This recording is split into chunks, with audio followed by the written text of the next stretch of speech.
Thank you, everybody, for coming to the Aaron Torres Podcast YouTube page. I do have one quick favor before we get to the video that you came here for, and that is very simply this. You see that little red subscribe button below this video? Go ahead, smash that subscribe button.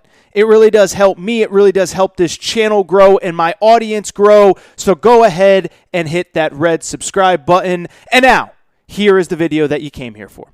Speaking of which, let's get to the topic of the day. And the topic of the day, one thing I will say about myself, okay, and I am far from perfect, so this isn't like one of those moments in time where I'm going to pat myself on the back and tell you how amazing I am. But one thing that I do think that I do pretty well when it comes to myself, my career, this podcast, what we talk about, I think I'm pretty smart at knowing what I am good at, what topics I am interested on, and what topics I really just don't know a ton about, right? Perfect example last week. Last week was basically the second time, I think, on the history of this podcast that I have ever talked golf. We talked a little live golf because I find the topic absolutely fascinating, but I'm smart enough to know, the day after the Masters, if you want hardcore golf coverage, I am not your guy.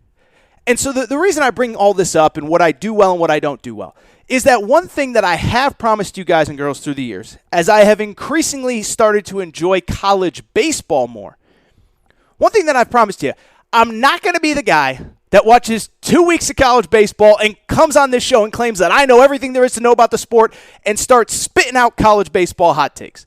One thing I can promise you, I will never come on here and talk about, Arkansas's bullpen, they match up really well versus North Carolina's this, and if Texas A&M can do that, watch out for them against Virginia Tech. That's not who I am. That's not what this show is about, and it never will be. And as a matter of fact, one of the reasons that I love college baseball so much is because I know that I know nothing about it.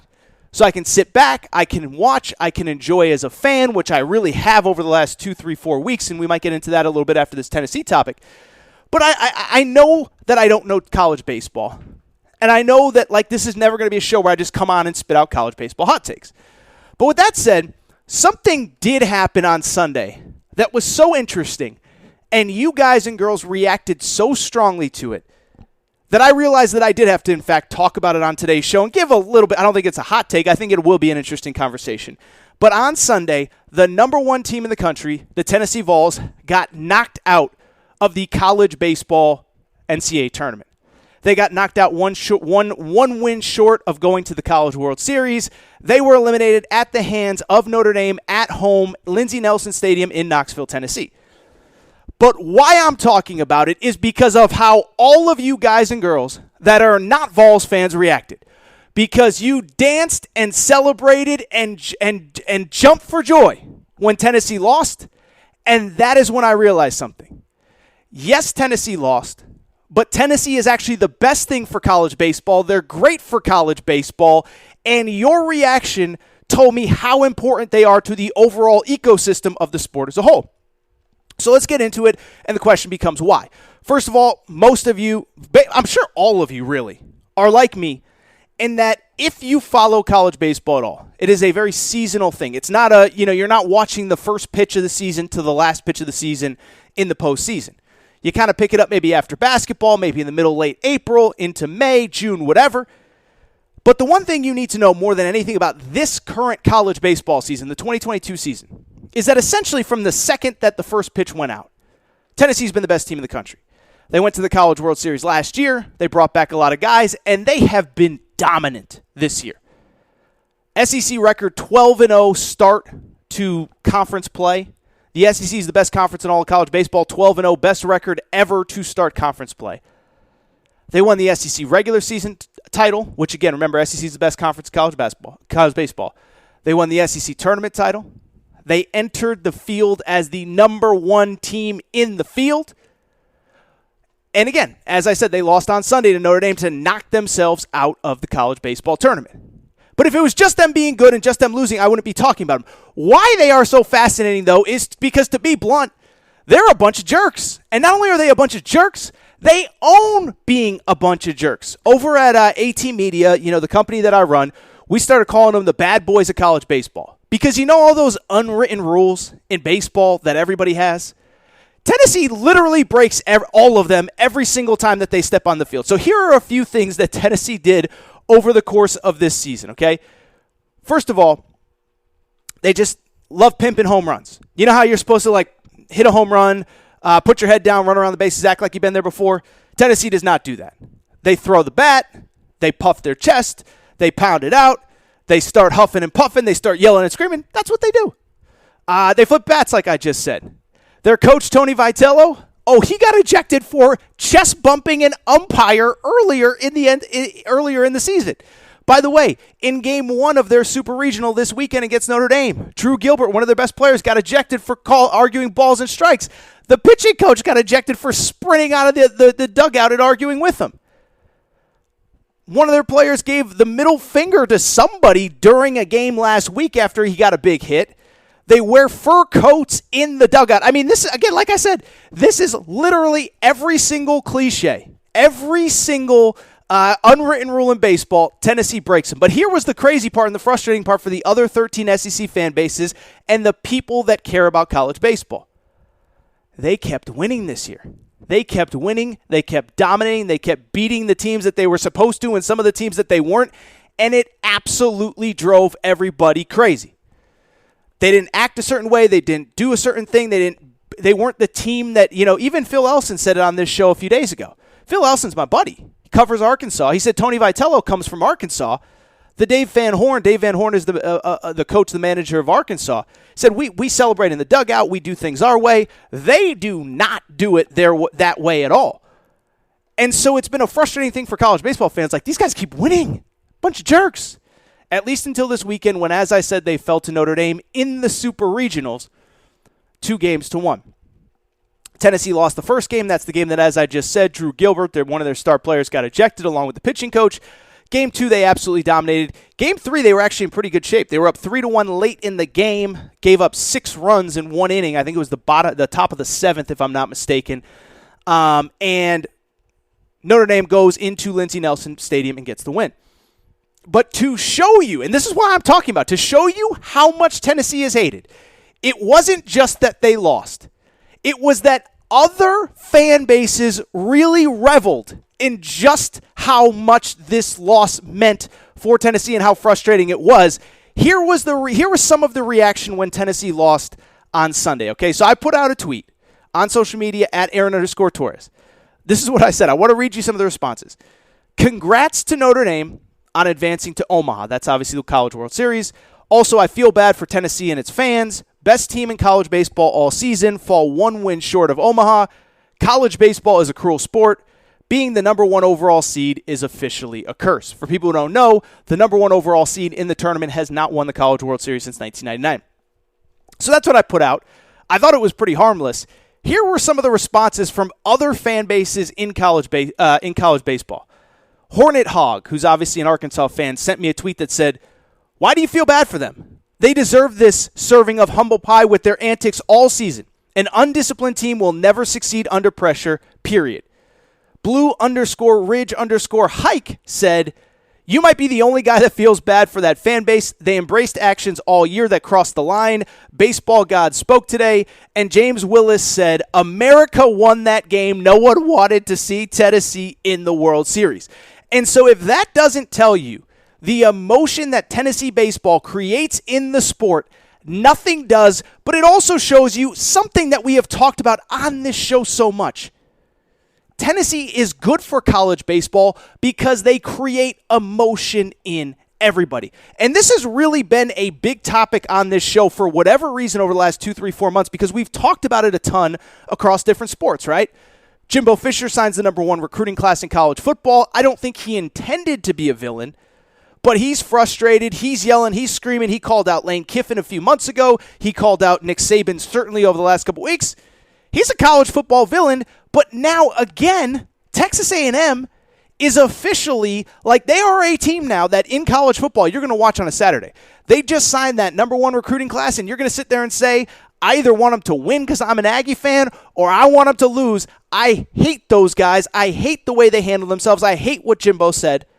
But he creates emotion. I think that's good for college football. Same, by the way, with Lincoln Riley.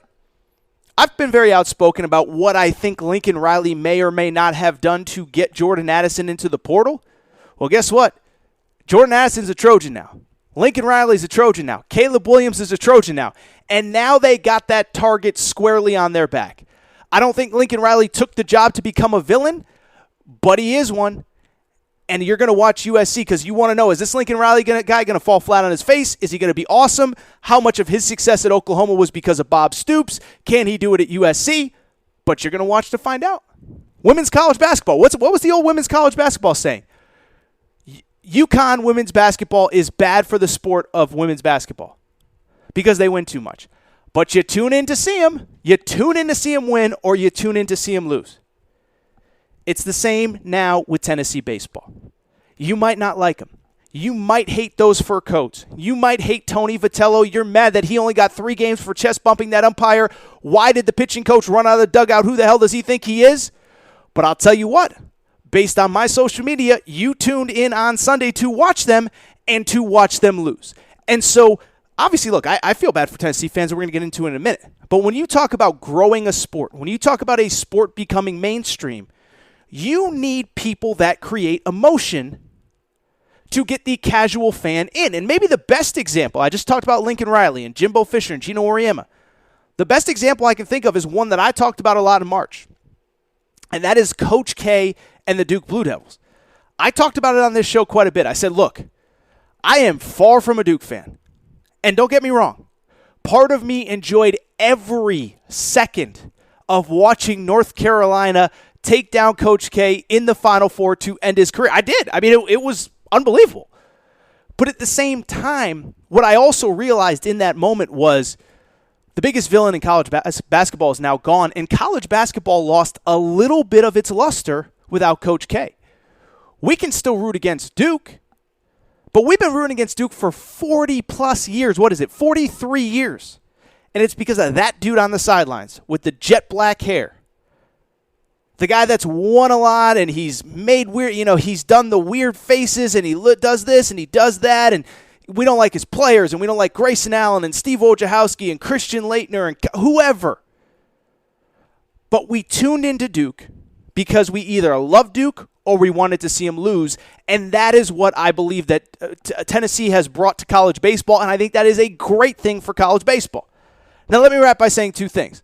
One, first of all, I actually do feel bad for Tennessee. I know I'm the only one, but I think we're all fans, and we've all had a moment in time where a team that we root for, it appears to be they are the best team in their sport.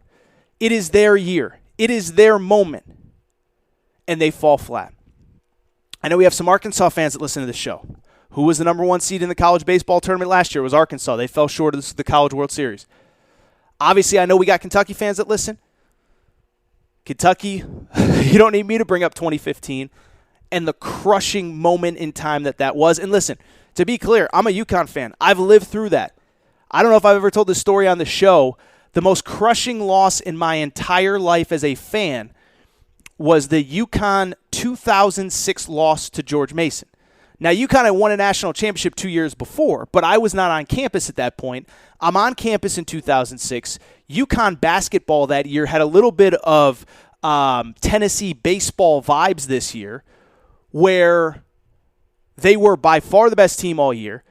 I think I've told this story, but I still vividly remember watching ESPN's selection show, and every single person on set picked UConn. That was the year that they had Rudy Gay and Hilton Armstrong and Marcus Williams, and they had 4 first-rounders, 5 draft picks overall, most notably Rudy Gay. And they lost to George Mason in the Elite Eight. And so, Tennessee fans, I know you don't want to hear it from me, but I know what you're going through. I lived it in 2006 when we had by far the best team in the country at UConn, and we fell short. By the way, the Florida Gators won the national championship that year, first of back-to-back with Joakim Noah. So I get it. I should say, I know it's not going to make me popular here on, the Aaron Torres podcast feed. I do feel bad for Tennessee, man. Like this was the year, this was the team. And we know it's been a tough couple years for Tennessee. And I'm not going to relitigate and talk about everything that has gone wrong for Tennessee athletics over the last 10, 12, 15 years. But I've said it before on this show. When I was growing up, Tennessee was dominant in football. First couple years I watched college football were the years Peyton Manning was at Tennessee. They dominated college football. They didn't win a national championship till 98. But Every single year they were whatever it was, 10-1, 11-1, 11-1-1. I can't remember all the years now, but big bowl games, SEC East, SEC championship games. Hasn't been the same. Obviously, in basketball, we know what's going on with Rick Barnes. Really good program that always falls short in crunch time in March. The women's program has stepped back a bit, and this baseball team was supposed to be that team for Tennessee Athletics.